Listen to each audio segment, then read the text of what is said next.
Oke, selamat pagi, siang, sore, Bapak Ibu. Hari ini kami dari kelompok 8 akan menjelaskan LC kita yaitu tentang prinsip elektromagnetik dalam penggerak mobil listrik. Yang pertama-tama kita apa namanya? Perkenalkan diri dulu. Saya Revan Arsetia Arif dengan NIM 101250252. Saya Jonathan Granov dengan NIM 090. Saya Sergio Kanal Tambah dengan NIM 101125042.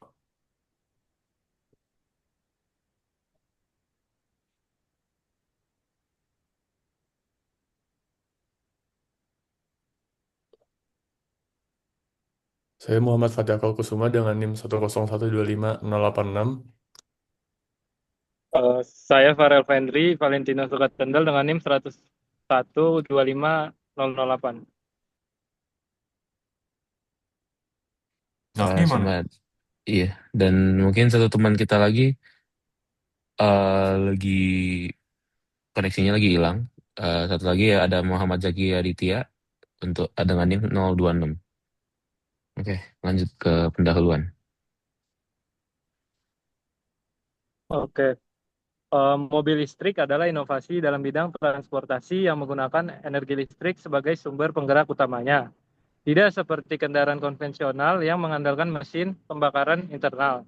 Mobil listrik memanfaatkan motor listrik yang beroperasi berdasarkan prinsip elektromagnetisme. Pergerakan kendaraan terjadi karena adanya interaksi antara bus arus listrik dan medan magnet yang menghasilkan gaya Lorentz, sehingga menciptakan torsi pada rotor motor dengan tingkat efisiensi energi yang tinggi serta emisi yang jauh lebih rendah. Teknologi mobil listrik dianggap sebagai salah satu alternatif transportasi yang ramah dan berkelanjutan untuk masa depan. Jadi pada rumusan masalah, penelitian kami terdapat rumusan masalah yang akan dibahas. Yang pertama, bagaimana prinsip elektromagnetik dapat bekerja pada motor penggerak mobil listrik. Yang kedua, bagaimana hubungan antara arus listrik dan medan magnet sehingga dapat menghasilkan gaya yang mampu menggerakkan kendaraan. Ketiga, beberapa besar gaya traksi yang dihasilkan oleh mobil listrik untuk menggerakkan mobil, dan keempat, bagaimana menghitung energi kinetik kendaraan ketika bergerak pada kecepatan tertentu. Jadi melalui rumusan masalah ini, kami ingin mengetahui dan memahami bagaimana konsep fisika, khususnya elektromagnetik, diterapkan secara nyata pada teknologi mobil listrik modern. Jadi pada model fisika yang kita pakai yang dianalisis adalah motor listrik traksi pada mobil listrik. Energi listrik dari baterai terlebih dahulu dialirkan ke inverter, kemudian inverter mengatur arus yang masuk ke mobil listrik. Arus listrik yang mengalir dari kumparan motor akan berinteraksi dengan medan magnet dan menghasilkan gaya Lorentz. Gaya ini kemudian dia menghasilkan torsi yang memutar rotor motor. Putaran rotor diteruskan ke roda kendaraan sehingga kendaraan dapat bergerak. Dalam analisis ini digunakan beberapa asumsi, yaitu kendaraan bergerak di jalan datar, hambatan udara dan gesekan ban diabaikan. Efisiensi motor dianggap konstan, serta percepatan kendaraan dianggap seragam. Dengan asumsi tersebut, analisis dapat difokuskan pada hubungan antara energi listrik, gaya, dan gerak kendaraan. Untuk persamaan yang akan kami pakai pada percobaan kali ini, kami akan menggunakan gaya Lorentz dengan rumus gaya Lorentz sama dengan medan magnet dikali arus listrik dikali panjang pengantar. Lalu juga terdapat persamaan daya, di mana daya sama dengan gaya dikali kecepatan. Lalu yang terakhir adalah persamaan energi kinetik, di mana EK sama dengan setengah dari massa kendaraan dikali dengan kecepatan kendaraan dikuadratkan. Oke, jadi di analisa ini kita mempunyai beberapa variabel dan parameter.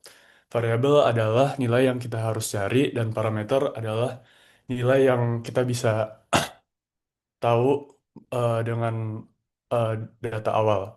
Jadi untuk parameternya ada massa kendaraan yang sudah dihitung bernilai 1985 kg. Terus ada daya motor maksimum dengan nilai 160.000 watt. dan kecepatan dengan nilai 27,78 meter per second. Nah, untuk variabel atau nilai yang kita cari, ada gaya traksi, energi kinetik, dan percepatan yang kita bisa cari melalui formula yang tadi Sergio jelaskan di persamaan dasar. Oke, selanjutnya saya akan menjelaskan bagian analisis dan hasil perhitungan dari model fisika yang telah kami susun. Analisis ini, kami menggunakan data kendaraan listrik Hyundai Ioniq 5 dengan massa kendaraan tersebut sebesar 1985 kg dan daya motor maksimumnya itu di 160 kW. Untuk mempermudah perhitungan, kendaraan diasumsikan bergerak dengan kecepatan 100 km per jam atau setara dengan 27,78 meter per detik. Nah, di perhitungan pertama yang kami lakukan ini adalah menentukan energi kinetik kendaraan. Dengan menggunakan persamaan energi kinetik diperoleh sebesar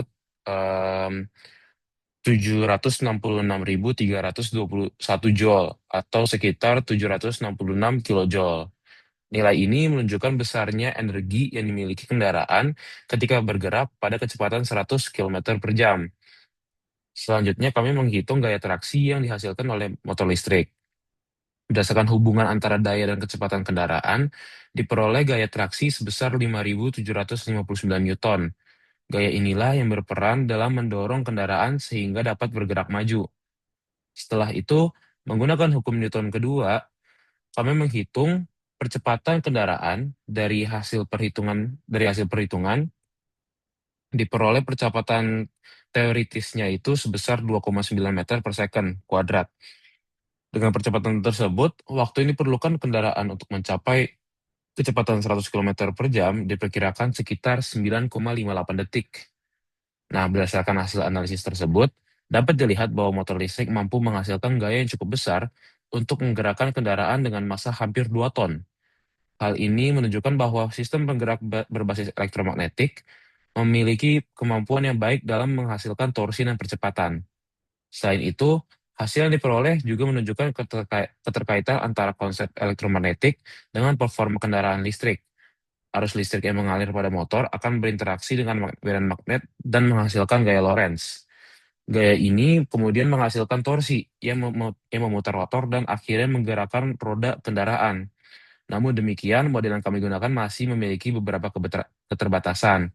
Pada analisis ini, em, kami mengabaikan hambatan udara, gaya gesek ban, serta rugi-rugi energi pada motor listrik.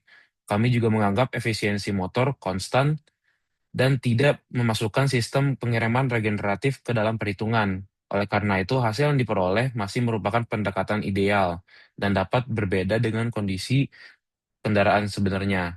Meskipun demikian, model ini sudah cukup untuk menunjukkan bagaimana prinsip elektromagnetik berperan secara langsung dalam sistem penggerak mobil listrik dan bagaimana konsep-konsep fisika dasar dapat digunakan untuk menganalisis performa kendaraan secara kuantitatif.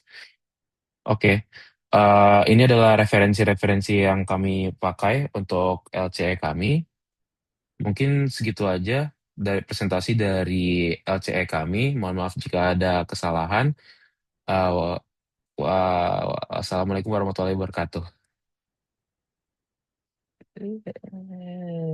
Mana tuh? Oke.